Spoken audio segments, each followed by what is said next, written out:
Assalamualaikum dear students. How are you all? My name is Rida Khalid and I am your English teacher.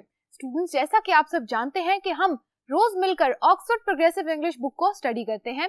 आज हम जिस unit को पढ़ने वाले हैं उस यूनिट का नाम है यूनिट नंबर 11 लाइफ सेविंग। तो आइए चलिए आज के लेसन को स्टार्ट करते हैं।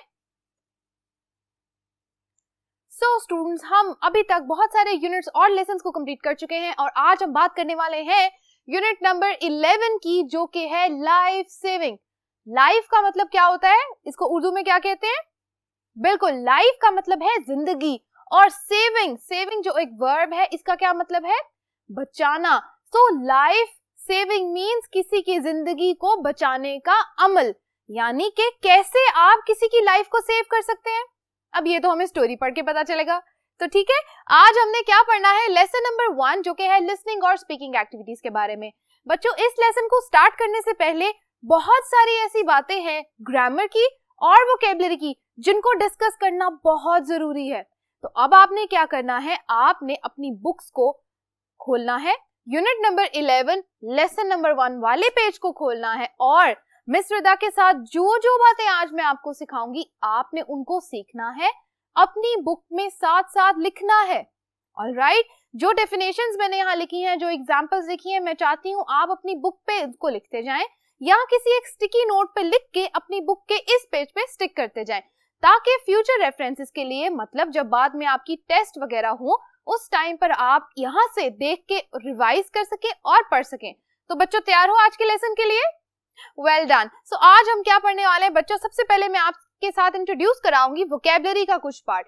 तो बच्चों, हम जानते हैं वोकैबुलरी क्या होती है। वोकैबुलरी होते हैं कुछ ऐसे वर्ड्स जो हमारे इस आने वाले लेसन में या इस आने वाले यूनिट के तमाम लेसन्स में काम आएंगे। ठीक है, वो कुछ ऐसे वर्ड्स होते हैं जो हमने पहले नहीं सुने होते या सुने भी होते हैं लेकिन हमें उनकी समटाइम मीनिंग नहीं पता होता, समटाइम स्पेलिंग्स नहीं पता होता। इसीलिए हमने क्या करना है, वोकैबुलरी को डिस्कस करना है लेसन के स्टार्ट होने से पहले। तो अब बात हम यहीं से शुरू करते हैं। तो आपने क्या करना है, ये वर्ड्स आपकी बुक में यूनिट नंबर 11 के लेसन 1 से लेकर लेसन 5 तक इस्तेमाल होंगे। ठीक है, आपको इन पांचों लेसन्स में ये वर्ड ढूंढने की जरूरत नहीं है। आप क्या कर सकते हैं, लेसन 1 की वोकैबुलरी का पार्ट जहां ये लिखा है मेडिकल वर्ड्स, उसके नीचे आप ये 6 वर्ड्स लिख लें। Alright, so word number 1 is ill.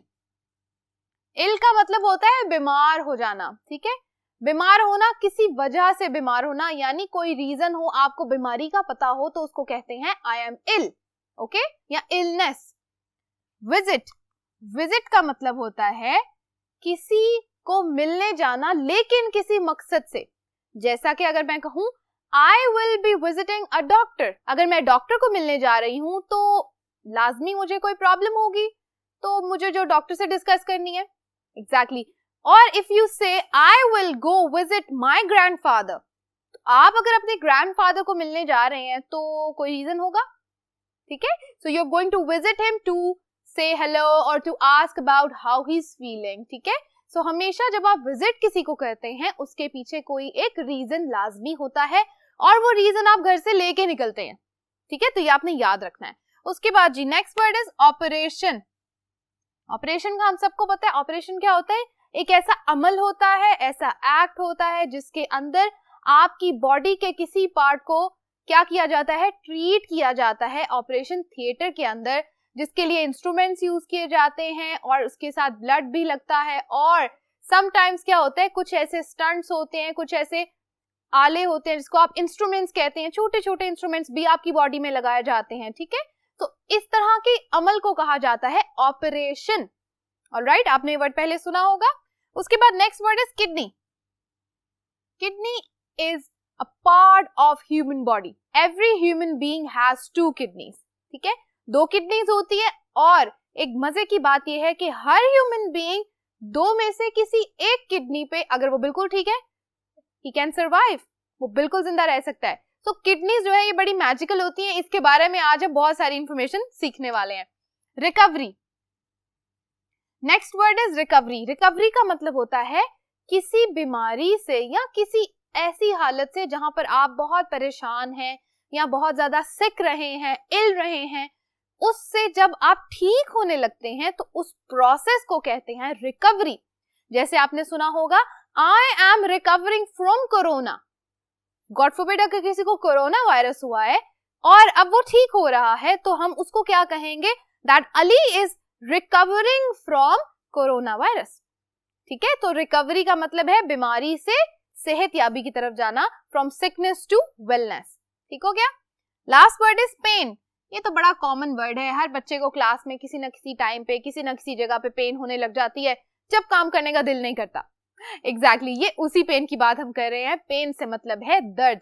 Body के किसी भी पार्ट में दर्द फील हो सकती है, कहीं भी हो सकती है, कैसी भी हो सकती है, बहुत ज्यादा भी हो सकती है, बहुत हल्की भी हो सकती है, और बच्चों के केस में तो झूठ मूठ की दर्द भी होती है। ऑलराइट, सो पेन का मतलब है दर्द। यहाँ तक जो ये वर्ड्स बच्चों हमने यूज किए हैं, इन वोकेबलरी को जिसको हमने डिस्कस किया है, यही वोकेबलरी आपकी लेसन 1 से लेसन 5 तक जाएगी। ठीक है, याद रखेंगे, शाबाश। अच्छा जी, अब हम बात करने वाले हैं ग्रामर की। आपकी बुक के लेसन 1 के राइट टॉप कॉर्नर के ऊपर देखें एक येलो बॉक्स है, देखें जल्दी से। एग्जैक्टली यही बॉक्स। इस बॉक्स में जो मैंने यहाँ रेड में लिखे हैं, ये वर्ड्स लिखे हुए हैं, ग्रामर के कुछ पार्ट्स लिखे हैं। मैंने क्या किया है, ये रेड वाले वर्ड्स वैसे ही लिखे हैं जो आपकी बुक में थे। उसके बाद जो ये मैंने डेफिनेशन और एग्जाम्पल लिखी है, ये मैंने खुद से लिखी है आपको समझाने के लिए। आपने क्या करना है, जैसे जैसे मैं इनको पढ़ के इनकी एग्जाम्पल्स और डेफिनेशन आपके साथ डिस्कस करूंगी, आपने इनको अपनी बुक के ऊपर लिखना है, या अगर आप चाहें तो किसी स्टिकी नोट पे लिख के अपनी बुक पे भी पेस्ट कर सकते हैं।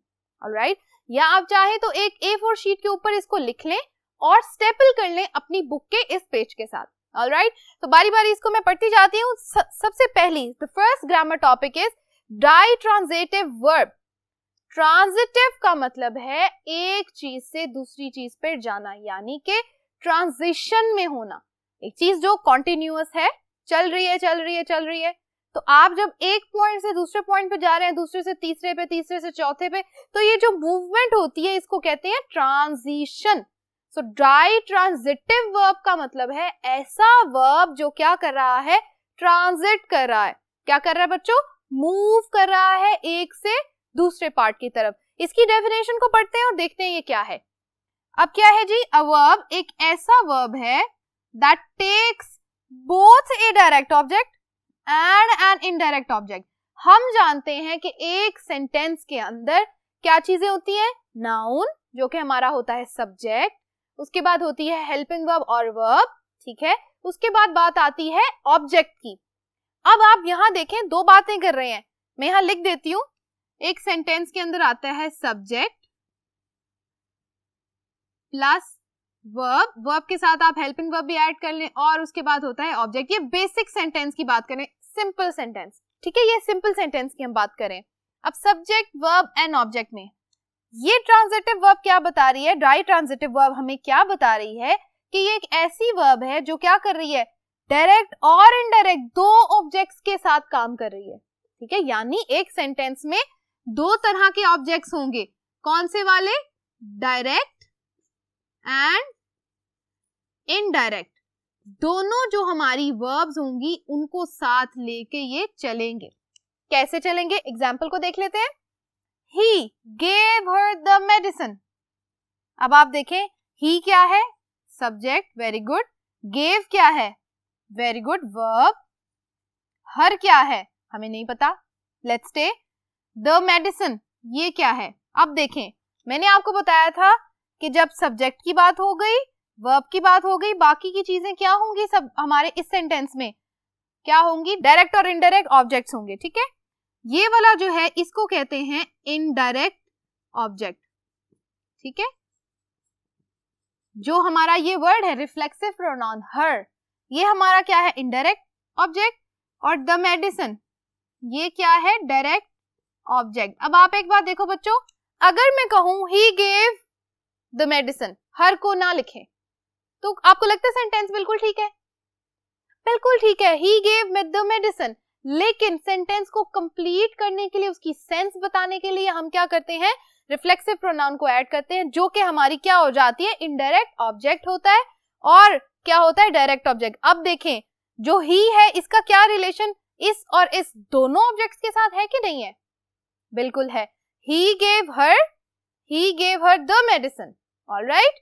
तो आई होप यहाँ तक की बात बच्चों आपको समझ आ गई होगी. अगर नहीं भी आई तो कंफ्यूज नहीं होना, क्योंकि इसके बाद की जो एक्सरसाइज है उसको हम जब डिस्कस करेंगे तो मैं इस पार्ट को आपके साथ रिवाइज करूंगी. ऑलराइट, सो अब हम बात करने वाले हैं रिफ्लेक्सिव प्रोनाउन की. रिफ्लेक्सिव प्रोनाउन हम ऑलरेडी डिस्कस कर चुके हैं, आज हम इसको रिवाइज करने वाले हैं. रिफ्लेक्सिव प्रोनाउंस क्या होती हैं? A word that reflects on the pronoun और नाउन. ऐसा लफ्ज जो आपकी नाउन यानी सब्जेक्ट और प्रोनाउन जो भी क्या होता है सब्जेक्ट के ऊपर रिफ्लेक्ट कर रहा है, यानी वो वर्ड हमें क्या बता रहा है कि ये बात हो रही है उसी नाउन या सब्जेक्ट की.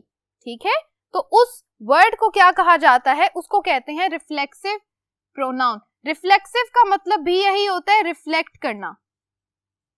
ठीक है, अब एग्जाम्पल देख लेते हैं. Example, Sana at her lunch herself. अब देखिए जी यहाँ पर रिफ्लेक्सिव प्रोनाउन क्या है? सना एट हर लंच herself. ये हमारी आ गई रिफ्लेक्सिव प्रोनाउन. क्या बात हो रही है? herself किसको रिफ्लेक्ट कर रहा है? her and सना. ठीक है, ये हमारा नाउन है और प्रोनाउन है, और उसके साथ क्या रिफ्लेक्ट कर रहा है? हमारा रिफ्लेक्सिव प्रोनाउन. बच्चों यहाँ तक की बात आई होप आपको समझ आ गई होगी. आइए देखते हैं मजीद ग्रामर के दो टॉपिक्स को. ऑलराइट, अब हम बात करने वाले हैं एक और ग्रामर के टॉपिक के बारे में जो कि है डिफाइनिंग क्लॉज.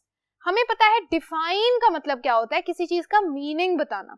ठीक है, क्लॉज कहते हैं ऐसे सेंटेंस को जिसके अंदर दो बातें होती हैं. आपके पास सब्जेक्ट होता है और क्या होता है? वर्ब. ठीक है, तो इसको कहते हैं क्लॉज. ऐसा क्लॉज जो हमें क्या बता रहा है? किसी एक मेन सेंटेंस के बारे में डिफाइन कर रहा है. एग्जाम्पल से सीखते हैं. A clause that gives essential information to define or identify the person or a thing we are talking about.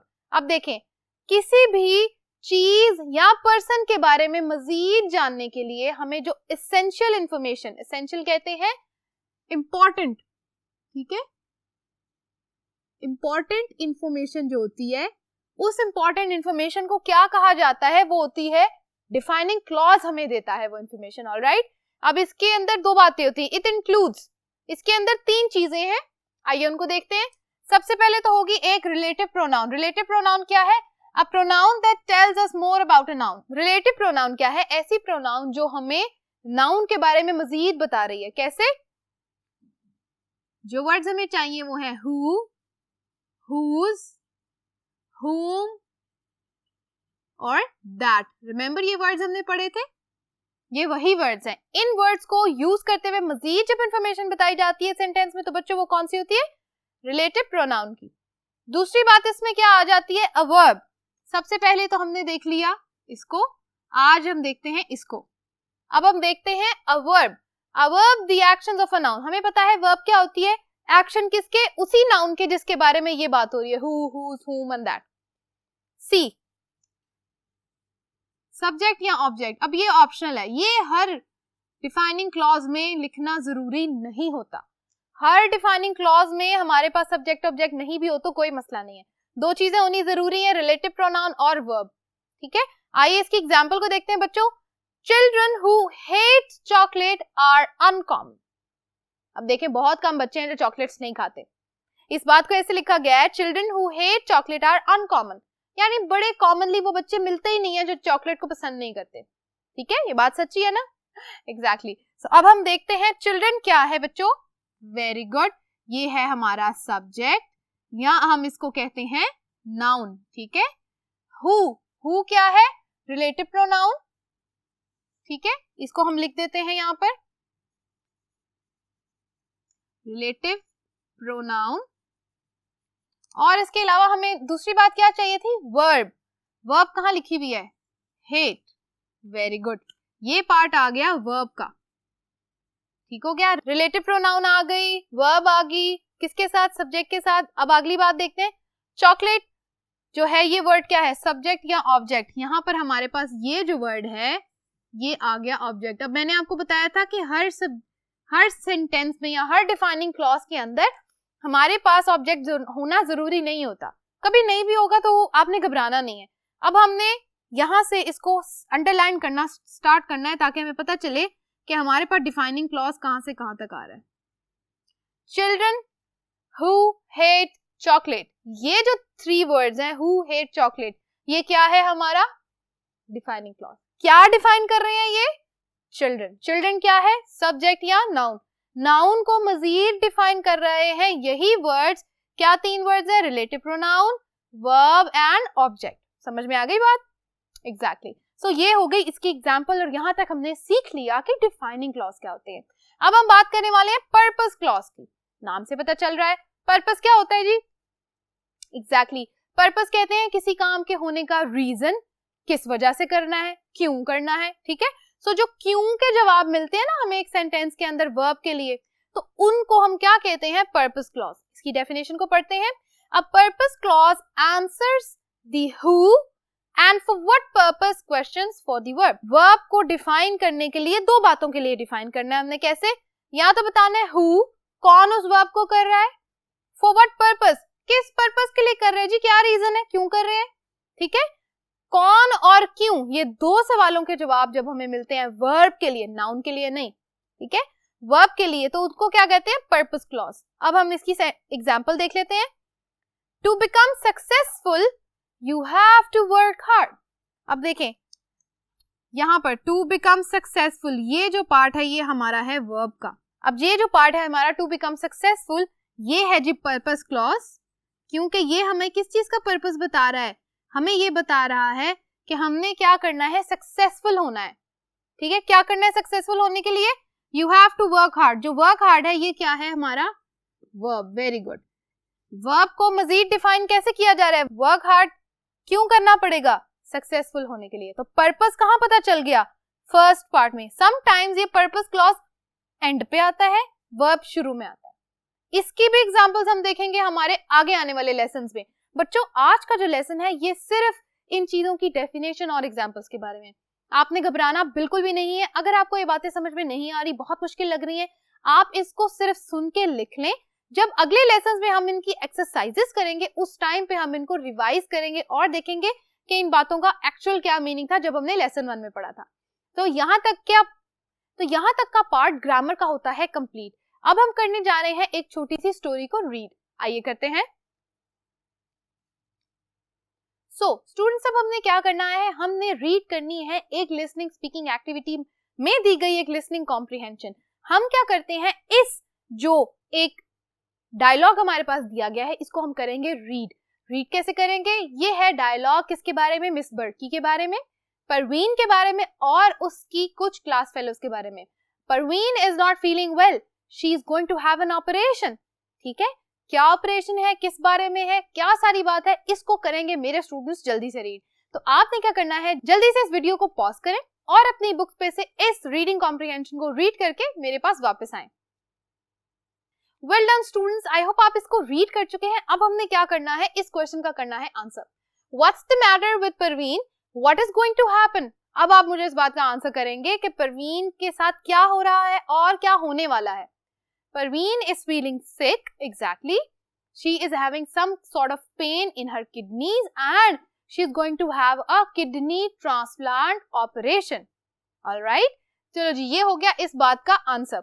अब क्या करना है, हमने इस रीडिंग कॉम्प्रिहेंशन के नीचे दिए गए जो क्वेश्चंस है रीडिंग फॉर अंडरस्टैंडिंग के, हमने उनको देखना है। अब क्या करें बच्चों, इनको हमने रीड करना है। मैं क्वेश्चन यहाँ रीड करूंगी, आंसर्स में यहाँ लिखती जाती हूँ। आपने क्या करना है, अपनी बुक के ऊपर इन आंसर्स को लिखते जाएं। कॉपी पे ना भी लिखें, कोई इश्यू नहीं है। Alright, let's start it. What is Parveen's problem? Exactly, Parveen had some sort of pain in her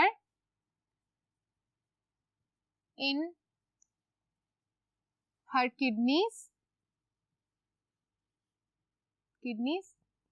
She is going to have an operation. ठीक है, all right. Who is going to help her? Exactly, her twin sister Zainab. What was her name? Zainab is going to help her. Okay, All right. Question 3. Is Parveen's sister Zainab older, younger or the same age? अब मुझे बताएं जो उसकी twin sister है वो उससे बड़ी थी, older, younger उससे छोटी थी, और the same age. अब बताएं ट्विन सेम एज के होते हैं, छोटे होते हैं या बड़े होते हैं? सेम एज के होते हैं. All right. So we will write Zainab is of the same age as Parveen. ठीक है? Because they are twins. Number 4. Which of the sister is going to have an operation? किसका operation होगा? Exactly. Parveen is going to have